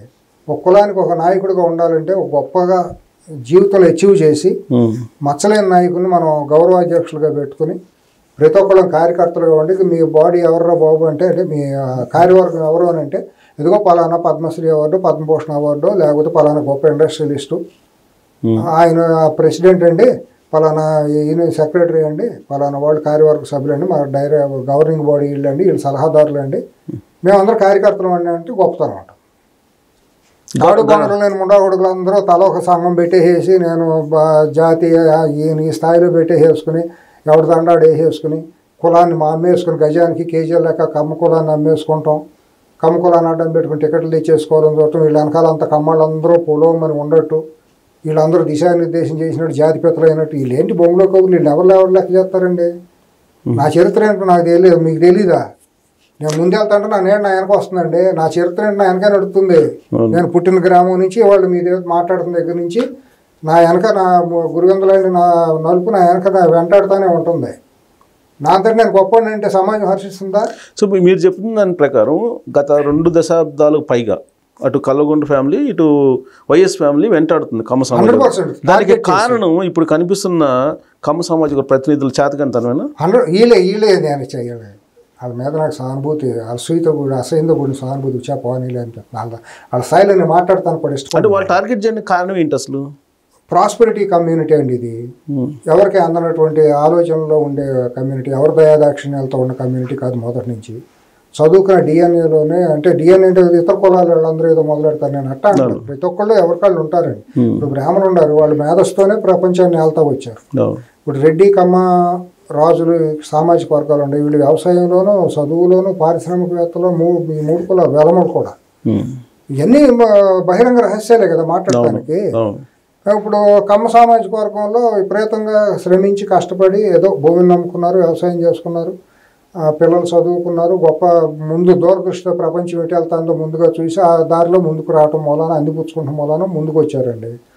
వచ్చేటప్పటికి అసూయ పుడతం మొదలెట్టింది. ఇది నీలం సంజీవ్ రెడ్డి దగ్గర నుంచి దుర్మార్గం అనేది కమ్మ కులాన్ని శాపంలాగా వెంటాడుతూ వస్తుంది. నీలం సంజీవ్ రెడ్డి చేసినంత దుర్మార్గం కమ్మ కులానికి ఇంకెవరూ చేయలేదు. దాన్ని తప్పించుకుని ముందుకు నడుచుకుంటూ వచ్చిన తర్వాత మళ్ళీ రాజశేఖర రెడ్డి అనే ఒక పెద్ద ఇది వెంటాడటం మొదలెట్టింది. సరే అతను ఎంతవరకు చేశాడో మనం అతను అనేకంటే కూడా టార్గెట్ అవటం అనేది జరిగింది. అతని మూలాన్ని లాభం పడలేదు అంటే సరే అతను ఏదో యుక్తిగా వెళ్ళాడు. కమ్మాళ్ళతో మరీ డైరెక్ట్ టార్గెట్ పెట్టుకోకపోయినా ఒక రకంగా అన్ని చోటాలను నొక్కుంటా తనకు అనుకూలమైన ఏజెంట్లుగా ఉండే వాళ్ళందరినీ బెనామీలుగా ఉండాల్సిన వాళ్ళు వెన్నెముక లేని వాళ్ళందరినీ తన ఊరిని అట్లా గుప్పెట్టో పెట్టుకుని నేను కమ్మాళ్ళు కూడా చేస్తున్నానని కొంతమందికి చూపించుకుంటా అట్లా చేసుకుంటూ వచ్చాడు. మరి అట్టా కృష్ణపట్నం పోర్టు అట్టా లాగేసుకుందే కదా, ఎన్ని ఇండస్ట్రీస్ లాగేసుకోలేదు. అదొక ఇది అనుకోండి, అది పెద్ద ఎపిసోడ్ అనుకోండి. నేను అక్కడి నుంచి ఎన్ని ఆటుపోట్లు ఎదుర్కొంటూ వస్తే తెలంగాణ ఉద్యమం నీకు మొదలెట్టిందే కమ్మ వ్యతిరేక ఉద్యమమేగా. తెలంగాణ ఆత్మగౌరవంతో కేసీఆర్ కుటుంబం ఎక్కడ మొదలెట్టింది? పైకి ఊరినే నటనే. కానీ రమ్మనండి, ఎవరు ఏ దేవుడి మీద ప్రమాణం చేసి చెబుతాడు కేసీఆర్ రమ్మని చెప్పమానండి. నిజంగా నేను తెలంగాణ వస్తే ఆనందించానని వీళ్ళు తల్లిదండ్రుల మీద ప్రమాణం చేసి చెప్పమానండి. వాళ్ళు తెలంగాణ రావడం ఇష్టం ఉందా? తెలంగాణ రావడం ఇష్టం ఉంటే అమరవీరులు 1500 మంది అడ్రస్లు దొరకలేదా నీకు 10 ఏళ్లలో? 1500 మంది అడ్రస్ నువ్వే కదా చెప్పా 1500 మంది అమరవీరులు అయ్యారని. 150 మంది అడ్రస్లన్నా చెప్పగలిగావా? 150 మందికి ఎకరం భూమి ఇచ్చావా? ఉద్యోగం ఇచ్చావా? ఇంటికి ఒక డబుల్ బెడ్రూమ్ ఇల్లు ఇచ్చావా? ఏం పోయే కాలం వచ్చింది? అమరవీరుల పేరుతో నువ్వు 10 లక్షలు 20 లక్షల కోట్లు దోచేసుకుని మీ కుటుంబం 1500 మంది అమరవీరులకి నువ్వు 3 ఎకరాల భూమి ఇవ్వలేకపోయావా? 1500 ఇళ్ళు ఇవ్వలేకపోయావా? 1500 ఉద్యోగాలు ఇవ్వలేకపోయావా? ఎవరిని వంచావు నువ్వంతా? ఉద్యమం పేరుతో లంపెనగాళ్ళు అందరినీ కిరాయిగా ఏ రోజుకి ఆ రోజు సారాను ఇది ఇచ్చి కొనుక్కురావటం, వాళ్ళందరినీ టీవీలో కిరాయి మీడియా ముందు పంపించడం, తిట్టించడం, లాగడపాటి రాయపాటి దగ్గుపాటి అని కమ్మారి ఇంటి పేర్లు పెట్టి దూషించడం. అంటే కమ్మ వ్యతిరేక ఉద్యమం అది 100% తెలంగాణ ప్రత్యేక తెలంగాణ ఉద్యమం ప్రసక్తే లేదు. అతను కోపం కసి ఏంటంటే చంద్రబాబు నాకు మంత్రి పదవి ఇవ్వలేదు. ఓకే, ఈ కమ్మాళ్ళు అందరూ ఇట్లా చేశారు. దానికి ఎవరంటే యాంటీ కమ్మ చేయాలంటే ఆ బ్లూ ప్రింట్ని ఎవరైతే నీలం సంజయ్ రెడ్డి బ్లూ ప్రింట్ని ముందుకు తీసుకుంటూ వచ్చాడో రాజశేఖర రెడ్డి తన ఎమ్మడి పక్కన పెట్టుకున్నాడు. దానికి కమ్మ వ్యతిరేక వర్గాలన్నింటినీ ఉసిగొలిపి గుప్పిట్టకు తీసుకుని ఏ వర్గాలు ఏ కుల వర్గాలు అయితే ఉన్నాయి అనాదిగా బ్రాహ్మలు ఇటువంటి వాళ్ళందరినీ తీసుకొచ్చి వాళ్ళ ద్వారా మైకుల ముందు అగ్నికి ఆజ్యం పోసినట్టు మాట్లాడించి ఎవరికి ఇష్టం వచ్చిన వంట వాడు ఉండాడు. అన్ని విధాల టార్గెట్ అవుతాను కమ్మకులం ఇవాళ వరకు కూడా ఏ పాపం ఎరగకుండా కష్టపడతా, కానీ ఎవరి సొమ్ము దోసేలా, ఎవడి ఇది లేదు, ఎవడ స్వార్థం, ఎవడు కష్టపడి పిల్లలు వాళ్ళు అమెరికా వెళ్ళారు ఇంకో చోటుకి వెళ్ళారంటే వాళ్ళు తెలివితేటలతో వాళ్ళు కష్టార్జితంతో వెళ్ళారు. కానీ ఎవడ భూములు ఆక్రమించో లేకపోతే ఎవరిని దోసుకునో ఏమి చేయాల. కానీ అటువంటి వాళ్ళు ఎవరైతే ఉన్నారో వాళ్ళు కమనాయకులుగా వస్తున్నారు. అది దుర్మార్గం. కమనాయకులకు వస్తున్నారు, వాళ్ళేమో బీఆర్ఎస్ పార్టీ కూట్లు ఏమని చెబుతారు. ఇప్పుడు ఇవాళ పోస్ట్ వచ్చింది అసలైన కమ్మాళ్ళు కల్తీ కమ్మాళ్ళు అని. నిజంగా అది ఇళ్ళ కేటీఆర్ టీమే దాన్ని పాపులారిటీలో పెట్టింది. నేనేమంటాను, నిజమే మీరు చెప్పినట్టు 100% కల్తీ కమ్మాళ్ళు అందరూ ఇవాళ బీఆర్ఎస్కి వ్యతిరేకంగా ఉన్నారని మీరు అంటున్నారు. అసలైన కల్తీ కమ్మాళ్ళు అందరూ బీఆర్ఎస్తోనే ఉన్నారు. 2014 నుంచి అసలైన కమ్మాళ్ళందరూ బీఆర్ఎస్కి వ్యతిరేకంగా కల్వకుంట్ల కుటుంబానికి వ్యతిరేకంగానే ఉన్నారు. చరిత్ర తెలిసిన వాళ్ళు, వ్యక్తిత్వం ఉన్నవాళ్ళు, ఆత్మగౌరవం ఉన్నవాళ్ళు అందరూ కూడా, కడుపు కన్నం తినేవాళ్ళు అందరూ కూడా. వ్యక్తిత్వం లేని వాళ్ళు, నేలబారుగాళ్ళు, బానిసలు, దగులు బాజీలు, కమ్మకులం పేరుతో కులాన్ని అమ్ముకునే వాళ్ళు అందరూ కూడా కల్తీ కమ్మాళ్ళని మీరు ఎవరైతే పేరు పెట్టారో వాళ్ళ ఆ కల్తీ కమ్మాళ్ళందరూ బీఆర్ఎస్తోనే ఉన్నారు. ఇంకా దాని గురించి ఎందుకు సెషబెస్లో ఎవరికి భయపడాలి? నేను ఏం బీగుతారు వీళ్ళందరూ? సో ఇదంతా కమ్మ సామాజిక వర్గానికి సంబంధించి హిస్టరీ అయితే జగన్మోహన్ రెడ్డి సామాజిక వర్గాన్ని ఇక్కడ మొబిలైజ్ చేసి బీఆర్ఎస్ పార్టీని అది అందు బహిరంగ రహస్యమే. 2023లో రాయలసీమకు చెందినటువంటి వాళ్ళు వైసీపీకి అనుకూలమైన రెడ్లందరూ కూడా మొత్తం అంతా అటే చేశారు. ఇది నాకు రెడ్డి సామాజిక వర్గంకి బాగా అత్యంత ఆత్మీయుడైనటువంటి వెంకటరెడ్డి అనే ఒక పోలీస్ అధికారి, ఆయన నల్గొండ, ఆయనే చెప్పారు ఇదేంది వైసాబ్ వీళ్ళందరూ ఎట్లా చేస్తున్నారు అని చెప్పి. ఆయన ఎందుకు తిరుగుతారు కదా. నాకు రెడ్డి సామాజిక వర్గంలో అత్యంత సన్నిహితమైన మిత్రులు, ఆత్మీయులు చాలామంది ఉన్నారు తెలంగాణలో, రాయలసీమలో అందరూ కూడా. వాళ్ళందరూ బహిరంగంగా ఆ వ్యామోహంలో వెళ్ళి చేశారు, బీఆర్ఎస్కి చేశారు. ఏ గూటి పక్షులు ఆ గూటికి చేరతాయని సుబ్బారావు గారు మీకు తెలియదు ఏముంది. ఏ గూటి పక్షులు ఆ గూటికి చేరతాయి, ఎటువంటి భావజాలం ఉండాలి అటువంటి వాళ్ళు వెళ్తారు. కానీ అట్టు కాదు కదా, లంకలో పుట్టినంత వాళ్ళంతా రాక్షసులు, ఆంధ్ర వాళ్ళంతా. అంటే అతను లంకలో పుట్టిన ఆంధ్ర అంటే కమ్మాళ్ళని లెక్క, మిగతా వాళ్ళు కాదు. ఇప్పుడు అతను అందితో చుట్టూ అందకపోతే కాళ్ళు అండి. అతను మాయలు మరాఠీ అంటారు. మాయలు మరాఠీ అంటానికి కూడా కాదు. అతను అసలు అతని మీద నాకంటూ వేరే అభిప్రాయం.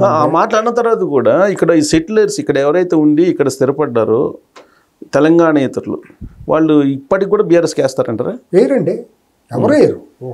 10-20% ఏమైనా ఉంటే ఉండొచ్చు, వాళ్ళ అవసరాల కోసం, స్వార్థం కోసం, కొన్ని కారణాలు రీత్యా ఉండొచ్చు. కానీ అసలైన ఆంధ్ర భావజాలం కలిగిన వాళ్ళు, ఆంధ్ర నుంచి ఆంధ్ర పేరుతో ఇక్కడ అవహేళనకు గురైన వాళ్ళు, ప్రతి చోట వెళ్ళి అన్నదమ్ములాగా కలిసి ఉండేవాళ్ళు. నిజంగా తెలంగాణ ప్రజలు ఆత్మీయులు. సుబ్బారావు గారు మీకు తెలియదు, కడుపులో తీసి పెడతారు. ఏ రోజు కూడా 2014 బిఫోర్ ఆంధ్ర అని, కమ్మని, రెడ్డి అని, తెలంగాణ ఏమీ లేదు. అసలైన తెలంగాణ వాళ్ళకి అసలు భావమే లేదండి. ఎందుకంటే నేను 1994 నుంచి ఉన్నా తెలంగాణలో. కానీ అసలైన తెలంగాణ జర్నలిస్ట్ మిత్రులు ఉన్నారు. అసలైన తెలంగాణలో ఎవరికి భావం ఎప్పుడు లేదండి. నేను చిన్నప్పటి నుంచి వస్తానండి, 69-70 నుంచి వస్తున్నా తెలంగాణలో. నా బంధుత్వాలు ఉంటాం. ఏ రోజు లేదండి. ఇవాళ అంత ఆత్మీయులు కాబట్టి తెలంగాణ, హైదరాబాద్ అనేది ఎంత నగరంగా, మహానగరంగా వృద్ధి చెందిందండి. ఎంతమంది మైగ్రేషన్ ఇక్కడ జరిగింది. ఇక్కడ ఇది మన ఇల్లు అన్నట్టు ఉన్నాం. మన కూడా వాళ్ళు అట్టాగే సొంత అన్నదమ్ముల్లాగానే చూసుకున్నారు. అమాయకులు పాపం. అన్నం పెడితే చాలు వాళ్ళకి అంత ప్రాణం తీసి డబ్బులకు ప్రయారిటీ వాళ్ళు ఎవరో అసలు లేదు. ఈ మధ్య కాలంలో వీళ్ళు డంప్ చేశారు, కొంత చేశారు. హేట్ అనేది బాగా పెంచండి. 2014 తర్వాత పక్క నిలబడినా కూడా ఆంధ్రోడు తెలంగాణడు అనే ఒక విషబీజాన్ని నాటుకుంటూ వస్తే ఈ తర్వాత ఏమైందంటే సుబ్బారావు గారు కీలకమైన విషయం ఇంకోటి, ఈ నక్సలైట్ల పేరుతో మాజీ నక్సలైట్లు అని చెప్పుకుని లంపెన్ గ్యాంగులు తయారయ్యారు. వాళ్ళ బతుకు తెరుగుకి బెదిరింపులకి అదిరింపులకి ఏంటంటే మేము మాజీలు అని చెప్పుకుంటాం అనేది ఒక పెద్ద పద్మశ్రీ అవార్డు, కీర్తి చక్ర అవార్డు లాగా ఈ యాదవులందరూ కూడా మాజీలు అని చెప్పుకుని యాదవులు లంపెన్ గాళ్ళందరూ తయారయ్యారు. వీళ్ళు మూలాన తెలంగాణ సమాజానికి చాలా నష్టం జరిగింది. ఈ లంపెన్గాళ్లే ఫ్యూల్గా తయారయ్యారు. తెలంగాణ ఉద్యమం పేరుతో కేసీఆర్ కుటుంబానికి బానిసలుగా మారిన వాళ్ళందరూ కవుల పేరుతో, కళాకారుల పేరుతో, జర్నలిస్టుల పేరుతో వీళ్ళందరూ లంపెన్గాళ్లే. వీళ్ళెవరు సంస్కారం అనేది ఎవరికి లేదు. సంస్కారవంతులైన తెలంగాణ వాళ్ళు ఎప్పుడు కూడా వాళ్ళు రాష్ట్రం కోరుకుంటున్న తప్పేమి లేదు. వాళ్ళు ఎప్పుడు కూడా ఎవరి మీద హేట్ అనేది విషబీజాలు విషం మాటలు ఎప్పుడూ లేవు. ఒక కులాన్ని లేకపోతే ఒక ప్రాంతాన్ని ద్వేషించడం అనేది లేదు. ఆత్మగౌరవ పోరాటం తెలంగాణ అనేది ఆత్మగౌరవ పోరాటం. ఆ రోజు 80-50 కలిపినప్పుడు బలవంతంగా కలిపిన మాట వాస్తవం. కానీ కలిసి ఉన్నాం కాబట్టి కలిసి ముందుకెళ్దామని అందరం ఊహించాం. సో అదంతా కూడా మనం గతించిన చరిత్ర. దీని ప్రభావం ఇప్పుడు దీని మీద ఉంటుందంటారా? జూబ్లీ హిల్స్ ఉప ఎన్నికల మీద జూబ్లీ క్రిస్టల్ క్లియర్ సుబ్బారావు గారు అయిపోయింది అది. ఎందుకనే వాళ్ళ భవిష్యత్తు రాబోయేది మీరు సుబ్బారావు రాసుకోండి. వాళ్ళు 2వ తారీఖు నవంబర్ 2025 బీఆర్ఎస్ అనేది మనుగడ కోల్పోతుంది. కాంగ్రెస్ పార్టీ బీఆర్ఎస్ పార్టీ 3వ ఫ్రంట్ ఏదైనా తయారవుతుంది. అది ఏ రూపంలో వస్తుందో తెలియదు. కాంగ్రెస్ పార్టీ వైఫల్యం చెందింది అనుకోండి, ఇప్పుడు బీఆర్ఎస్ పార్టీ ఆ ఫిల్ చేసుకోలేని పరిస్థితుల్లోకి అచేతనంలోకి వాళ్ళ వెళ్ళిపోతున్నారు. ఎందుకు వెళ్తున్నారు అనేది మనకు తెలియదు. God knows. ఇవాళ బలమైన వర్గం పవన్ కళ్యాణ్ గారికి వాళ్ళ విపరీతమైన అభిమానులు ఉన్నారు కదా తెలంగాణలో కూడా. తెలుగుదేశానికి కూడా వాళ్ళ చెప్పుకోదగ్గ ఓటు బ్యాంకు అభిమానులు సానుభూతి 30 నియోజకవర్గాల్లో కమెంట్ చేయగలిగిన వాళ్ళు ఉన్నారు కదా. అక్కడ కూటమి ప్రభుత్వం ఉంది కదా. ఇవాళ కూటమి ప్రభుత్వం తరఫున ఇక్కడ ముగ్గురు మాట్లాడుకుని ఒక బలమైన వర్గాన్ని కనుక ఒక నాయకునిగా పెట్టుకోగలిగి ఉంటే, ధీటైన పోటీ కనుక ఇచ్చి ఉంటే, కాంగ్రెస్ గెలిచినా బీజేపీ గెలిచినా ఫస్ట్ సెకండ్లో ఎవరు గెలిచినా 5,000 10,000తో గెలిచారు అనుకోండి. వాళ్ళు సెకండ్ ప్లేస్లో కనుక బీజేపీ ఉంటే నెక్స్ట్ జిహెచ్ఎంసీకి రన్నింగ్లో ఫస్ట్ ప్లేస్ ఉండేది కదా. ఇవాళ 3వ ప్లేస్లో డిపాజిట్ రాని ప్లేస్లోకి నువ్వు వెళ్ళిపోయావు అని అంటే మీకు పోయి మీరు తోకున్నట్టేనా? ఇది రాజకీయం అంటారు, దీన్ని వ్యూహం అంటారు దీన్ని. అసలు అంటే మీరు అన్నారు కదా బీఆర్ఎస్ పార్టీకి బి టీం అని. అదే జాతీయ పార్టీ ఎట్ట తయారవడం అంటే ఇక్కడ ఇప్పుడు మీరు కమాండ్ చేసే స్థితిలో ఉండి మీరు వాళ్ళకి బెదిరించి ఆ ఓట్లు మీకు తెచ్చుకునేటట్టు ఉండాలి. వేయకపోతే మేము లోపల వేసేస్తామనంటే బీఆర్ఎస్ ఓట్లు వేయించుకుంటే కాంగ్రెస్ బీజేపీ డిఎన్టీ కనుక ఒకవేళ బీజేపీ గెలిచి ఉంటే తెలంగాణలో ప్రతి ఇంటి మీద బీజేపీ జెండా ఎగిరే అవకాశాలు ఉండేవి. ఎస్పెషల్లీ గ్రేటర్ హైదరాబాద్లో. కానీ మీరు చెప్పిన ఈక్వేషన్లో ఇప్పుడు పవన్ కళ్యాణ్కి తెలుగుదేశం పార్టీ అభిమానులు ఉన్నారు కదా. జూబ్లీ హిల్స్ ఉప ఎన్నికల్లో ఆ 2 పార్టీకి సంబంధించి సింపథైజర్స్ అనుకోండి, అభిమానులు అనుకోండి, వాళ్ళు ఎంత పర్సెంటేజ్ ఈ కాంగ్రెస్ పార్టీ వైపు వెళ్ళే అవకాశం ఉంది? 90% వెళ్తారు. 90%. ఎందుకు ప్రత్యామ్నాయం లేదు కదా సుబ్బారావు గారు. ఏ పోతే ఇంట్లో బీఆర్ఎస్ పార్టీతో 100% వెళ్తారు. 20%, 10 to 15% మ్యాక్సిమం వెళ్ళవచ్చు. Below 20%.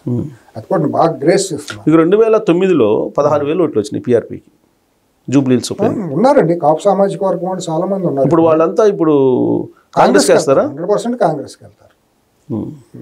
So Telugu Desam party sympathisers కానీ పవన్ కళ్యాణ్ సింపథైజర్స్ కానీ వీళ్ళంతా కాంగ్రెస్ వెళ్తారని కాంగ్రెస్లో ఆ లోపాలను సరిదిద్దుకోవాలి. ఈ వారం రోజుల్లో బూత్ స్థాయిలో ఇచ్చేయాలి. ఇంకోటి నా దృష్టికి వచ్చింది ఏంటంటే బూత్ ఏజెంట్లుగా బీఆర్ఎస్కి సంబంధించిన వాళ్ళని పెనిట్రేట్ చేసే ప్రయత్నాలు జరుగుతున్నాయి. పోలింగ్ రోజు కాంగ్రెస్ ఏజెంట్లుగా నిలబెట్టాలి అనే ప్రయత్నాలు జరుగుతున్నాయి. ఇవాళ కూడా Congress party booth management booth స్థాయి మెయింటైన్ అనేది జరగటంలా. ఇప్పుడు నవీన్ యాదవ్ కూడా కెపాసిటీ లేదా? అసలు అతను ఆ కుర్రాడికి ఏం అర్థం కావట్లేదండి. అతను మీడియా మేనేజ్మెంట్ లేదు, చదువుకున్న కుర్రాడే కానీ ఇవాళ అతనికి ఇంతవరకు మీడియా మేనేజ్మెంట్ లేదు. వాళ్ళు సోషల్ మీడియా ఎంతో విస్తృతమైన ప్రచారంలో ఉన్న టైంలో సోషల్ మీడియాని ఎట్ట వాడుకోవాలో కూడా కుర్రాడికి వాళ్ళ టీంకి తెలుస్తున్నట్లేదు. సేవా కార్యక్రమాలు చేస్తున్నాడు. ఎందుకు ఉపయోగం లేనట్టు అవుతుంది. అది తర్వాత కార్యక్రమం. ముందు వాళ్ళ ఎలక్షన్ యుద్ధంలోకి వెళ్ళినప్పుడు దాన్ని వాడుకోవాలి కదా. నిలబడే టీం లేదంటారా? నిలబడే టీం ఉంటే వాళ్ళ ఇంటర్వ్యూలు ఇచ్చి అతని వాయిస్ ని బయటకు రావట్లేదు ఎక్కడ కూడా సోషల్ మీడియాలో. ఇప్పుడు మీలాంటి ఛానల్స్ చాలా ఉన్నాయి కదా, అన్నిటికీ ఇంటర్వ్యూలు ఇచ్చుకోవాలి కదా. అతను టైం చాలదు, 24 గంటలు చాలా టైంలో ఒక 5 నిమిషాలు ఛానల్స్ ఇవ్వటం, సోషల్ మీడియా టీంను బలంగా పెట్టుకుని అతని మీద వచ్చే నిందంతో ఇచ్చేసేయటం. చిన్న శ్రీశైలం అనే వ్యక్తి ద్వారా ఎవరెవరు లాభం పొందారో అతను రౌడీ షీట్ అయితే అయి ఉండొచ్చు. అతను నాకు వ్యక్తిగతంగా మొన్న 30 ఏళ్ళ నుంచి నాకు బాగా తెలిసిన వ్యక్తే. అతని ద్వారా లాభపడిన వాళ్ళు సినిమా ఇండస్ట్రీ వాళ్ళు అనేక మంది ఉన్నారు, ఇంక్లూడింగ్ కేసీఆర్. నా కళ్ళ ముందే జరిగింది. ఇవన్నీ ఎందుకు మనం గతం తెలుసుకునే ఉంది, అది అతని నోటి ఎమ్మటి వస్తే మంచిది, శ్రీశైలం నోటి ఎమ్మటి చెబితే మంచిది. ఆయన బైండ్ అవుట్ చేసినట్టున్నారుగా. చేస్తారు మరి, చట్టం తన పని తాను చేసుకోవచ్చు. కాంగ్రెస్ పార్టీ ప్రభుత్వం ఇక్కడ ఉండొచ్చండి, చట్టం తన పని తాను చేసుకోవచ్చు. ఎవరైనా సరే, ఎవరైనా అది బైండ్ ఓవర్ చేస్తారు, అది రూల్ ప్రకారం జరగాల్సింది. బైండ్ ఓవర్ అంటే ఏముందండి, మేము లా అండ్ ఆర్డర్కి భంగం చేయం కాబట్టి అని చెప్పి అక్కడ మ్యాజిస్ట్రేట్ అంటే ఎంఆర్ఓనో ఎవరి దగ్గరికి వెళ్ళేసి చేస్తారు. దాని ఏమో పెద్ద బైండ్ ఓవర్ అంటే పెద్ద మీడియాలో అలకల్లోలం చేసేసినట్టు, ఉరిశిక్ష చేసినట్టు బిల్డప్ ఉంది. సో మీరు గ్రౌండ్ లెవెల్లో సిచ్యువేషన్ చెప్తున్నారు, ముస్లిమ్స్ వాళ్ళ వైపు లేరు, బీఆర్ఎస్ పార్టీ వైపు, తర్వాత బీసీలు లేరు, కమ్మ సామాజిక వర్గం లేరు, అలాగే స్థానికేతరులు లేరు. మరి ఎక్కడి నుంచి ఓటు బ్యాంక్ వస్తుంది వాళ్ళకి అంతా? ఎక్కడి నుంచి వస్తుంది? లాస్ట్ టైం 80,000 వచ్చిందండి. 80,000 వచ్చింది. 80,000 వచ్చింది. అవును. అప్పుడు పోలైన ఓటుల ప్రకారం ఇప్పుడు కూడా పోల్ అవ్వచ్చు అండి. అంతకుముందు నా దగ్గర డేటా ఉంది. యాక్చువల్గా అప్పుడు పోలైన ఓట్లు అవన్నీ కూడా చూస్తే అంటే అతను 2 ఎలక్షన్లో నిలబెట్టాడు, అంటే ఓట్ బ్యాంక్ నిలబెట్టుకున్నాడు అతను చాలా వరకు. ఇప్పుడు చూడండి 2023లో 80,549 ఓట్లు వచ్చినాయి, అంత 43% వచ్చింది. ఎంఐఎంతో కలిసి ఉంటే, ఎంఐఎం ఉంది కలిసి ఉండి కమ్మ సామాజిక వర్గం వాళ్ళు కూడా చాలా మంది అతనికి అనుకూలంగా ఉండి, కమ్మ వాళ్ళు ఎవరు కూడా వ్యతిరేకంగా మాట్లాడలేని పరిస్థితుల్లో మనకి ఎందుకులే అన్నట్టు ఎవరికాళ్ళు భయపడి లేకపోతే ఇంకోటి వదిలిపెడితే, ఎందుకంటే కమ్మ సామాజిక వర్గం ఓట్లు 40,000 పైచీలకు ఉన్నాయని బలమైన జూబ్లీహిల్స్ నియోజకవర్గం డిసైడ్ ఫ్యాక్టర్. అదే కదా నేను ఇది. ఓకే, నాకు బీఆర్ఎస్ వాళ్ళు చెప్పిన మాట ఇది. గోపి చేపించినాడు, సర్వే చేపించాడు, 35 నుంచి 38, 40,000 ఓట్లు ఉన్నాయనే మాట. తర్వాత ఇప్పుడు నాకు core team, KTR core team నుంచి కూడా నాకు వ్యక్తిగతంగా నాకు వచ్చిన సమాచారం అది. నేను కూడా ఎప్పుడు ఈ కులం అక్కడ ఎంత ఇక్కడ ఎంత అనేది, ఎందుకంటే కమ్మ కులం ఓట్లు ఎన్ని అని చెప్పడం అంటే కొద్దిగా కష్టం అవుతుంది ఇప్పుడు. ఎందుకంటే ముస్లిం అంటే పేరుని బట్టి చెప్పవచ్చు, రెడ్డి అంటే చివరి రెడ్డి అని ఉంటే చెప్పవచ్చు, యాదవ్ అంటే యాదవ్ అని పెట్టుకోవచ్చు. చివరి లేనప్పుడు చెప్పడం కష్టం. కాలనీకి కుల సంఘాలు ఉన్నాయనుకోండి, రిజిస్టర్ అయ్యి ఉంటే ఇది మా సంఘం ఎంత మా సంఘం ఎంత 10% యాడ్ చేసి చెప్పవచ్చు. అటువంటిది లేని పరిస్థితి. అది గోపి చేపించాడు బూత్ వైజ్గా అతను లాస్ట్ 10 years. సో సుమారుగా 40,000 ఓట్లు ఉన్నాయి. సో ఇప్పుడు లాస్ట్ ఎలక్షన్లో ఇతనికి లంకా దీపక్ రెడ్డి ఇతనే పోటీ చేశాడు, 14% ఓట్ బ్యాంక్ వచ్చింది 23లో. ఇంకా తగ్గుతుంది, ఇప్పుడు తగ్గి షిఫ్ట్ అవుతుందా బీఆర్ఎస్ పార్టీకి? తగ్గొచ్చు, ఎందుకంటే క్యాండిడేటు పెర్ఫార్మెన్స్ లేదు, అసలు ఇది వాళ్ళకే గెలవాలని లేదనే పరిస్థితి, బలహీనమైన క్యాండిడేట్. ఆ జనరల్ ఎలక్షన్లో వచ్చిన ఊపు కంటే ఎక్కువ రావాలి ఇప్పుడు, అసలు అది లేదు. ఇప్పుడు అదే కనుక వేరే ఎవరికైనా మహిళా క్యాండిడేట్కి, విద్యావంతురాలైన మహిళకి కనుక, ఆంధ్ర మూలాలు ఉన్న మహిళకి కనుక ఇచ్చి ఉంటే, సంపద చూసి ఆర్థికంగా బలమైన వాళ్ళని కనుక చూసి కనుక పెట్టుండుంటే, ఆర్ఎస్ఎస్ టీంలన్నీ కూడా బలంగా దిగి బూత్ వైజ్గా కనుక చేసి ఉంటే సింపుల్ కేక్ వాక్ లాగా గెలవడానికి అవకాశం ఉండేది. సార్ ఇప్పుడు 2018లో ఇతను నవీన్ యాదవ్కి ఇండిపెండెంట్గా చేశాడు.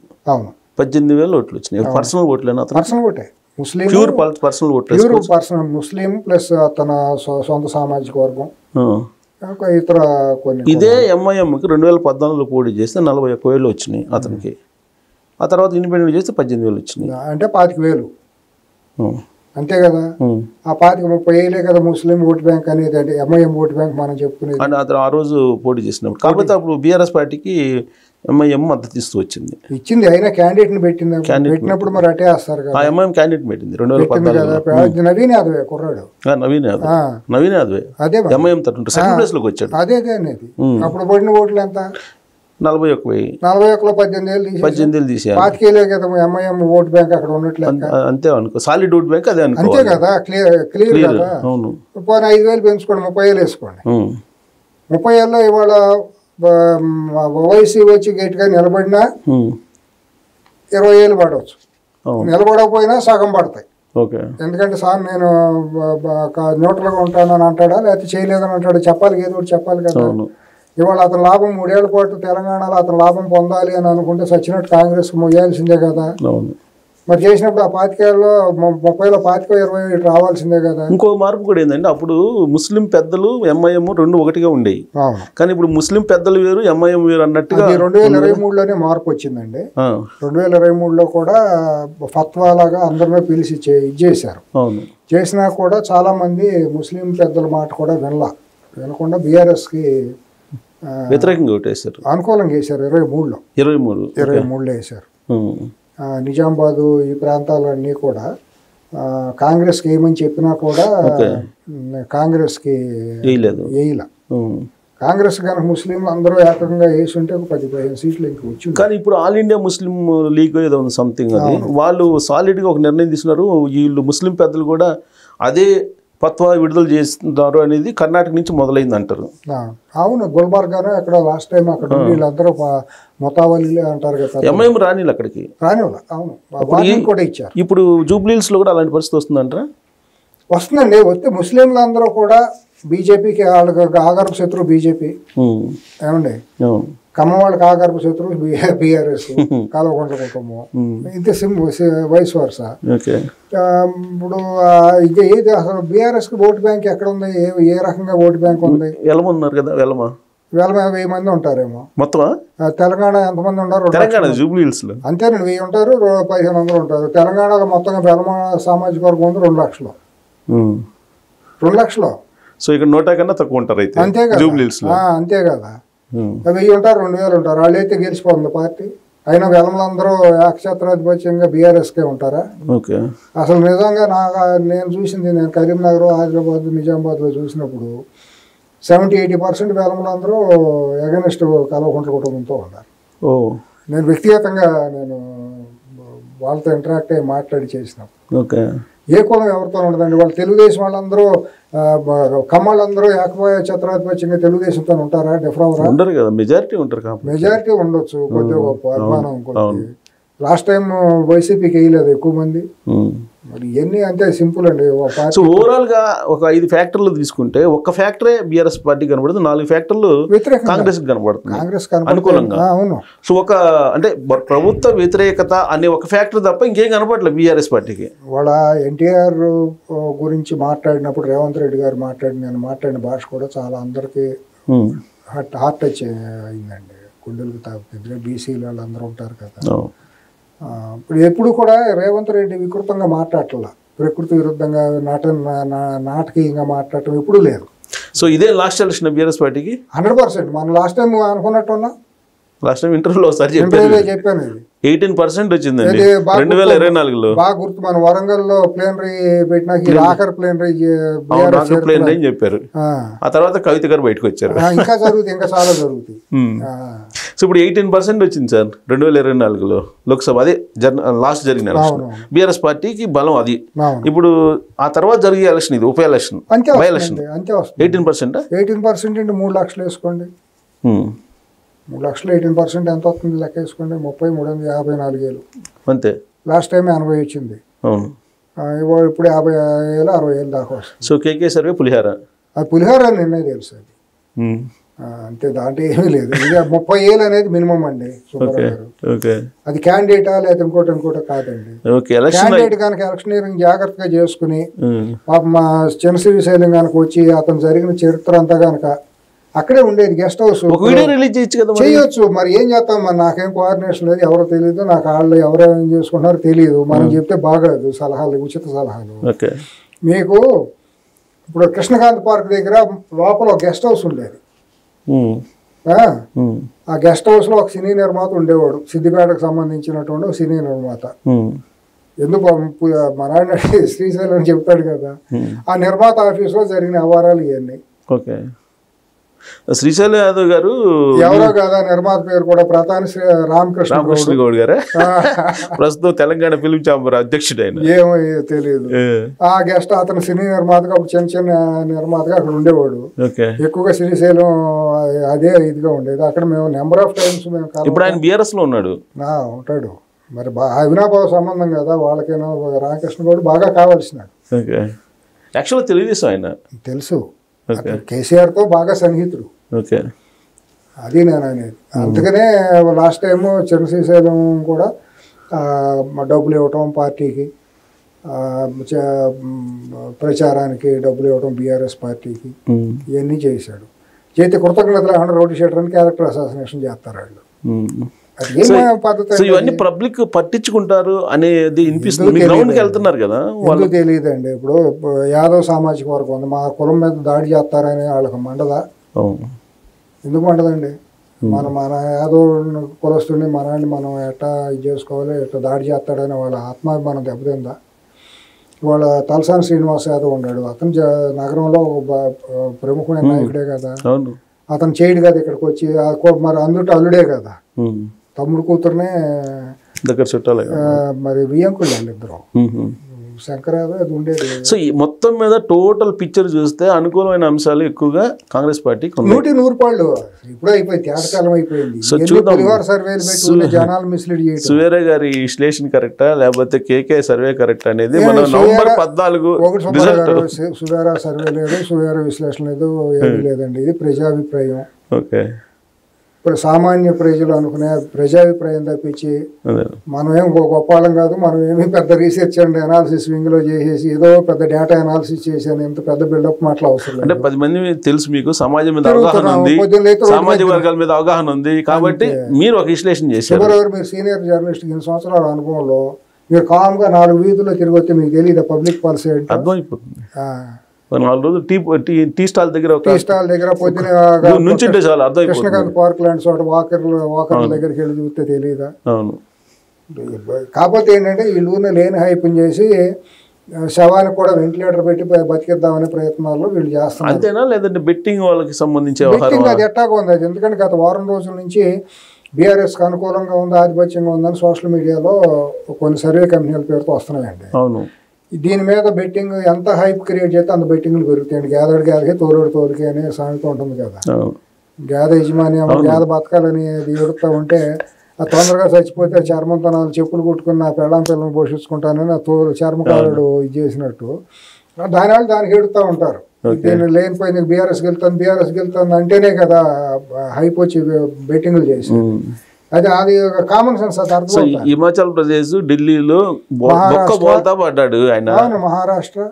మహారాష్ట్రలో అనుకూలంగా ఇచ్చాడులేండి, దగ్గరగా అదే అంత ఇదిగా అదే ఓకే. మొత్తం ఫెయిల్ అయ్యాడు. ఇప్పుడు మళ్ళీ ఇంకో బోల్తా పడితే ఇంక అంత మరో రాజగోపాలేనా? ఎప్పుడో నిన్నటితో అయిపోయిందండి. అతను కూడా వీలుని పోగొట్టుకున్నాడు, అనవసరం కుర్రాడు పాపం. అతను అంత ఆవేశపడిపోయి మరి ఎవరు చెప్పు చేతలోకి వెళ్ళాడో కానీ ఇవాళ వాళ్ళు ఇచ్చే చిన్నపాటి దానికోసం అటు చేస్తే రేపు పొద్దున భవిష్యత్తులో అతనికి లాంగ్ కంటిన్యూటీ ఉందనుకోండి, అతనికి ఒక అవకాశం ఉండేది తెలుగువాడిగా. ఎందుకంటే మనిషి చూస్తే పద్ధతి అయినాడు అని అనిపించేటట్టు ఉండాలి. అమెరికా సర్వే కూడా చేశారు, మీకు గుర్తుందో లేదు? గుర్తులేదు. అమెరికా సర్వేలో ట్రంప్ ఓడిపోతాడని చెప్పాడు ఆయన. ఇక్కడ కూర్చొని అమెరికాలో కూడా ఇక్కడ కూర్చొని అమెరికాది కూడా చెప్పాడు. సరే కాదు, రిలీజ్ చేయలేదు కానీ అఫీషియల్ గా. దృష్టికి రాదు. ఏమని మీరు అంటారు కదా ఎవరు గోళ దోడుగా సరే ఏం జరిగిందో 14 వరకు చూద్దాం. చూసేది ఏమి లేదు, ఆల్మోస్ట్ అయిపోతుంది. Majority matter of the majority తప్పించి ఎంత అంత అనేది దాంట్లో అది ఎవరు ఆపలేరు. కాంగ్రెస్ పార్టీ గెలుపుని ఎవరు ఆపలేరు, హరిహరాదులు వచ్చినా ఆపలేరు. Right sir, thank you very much.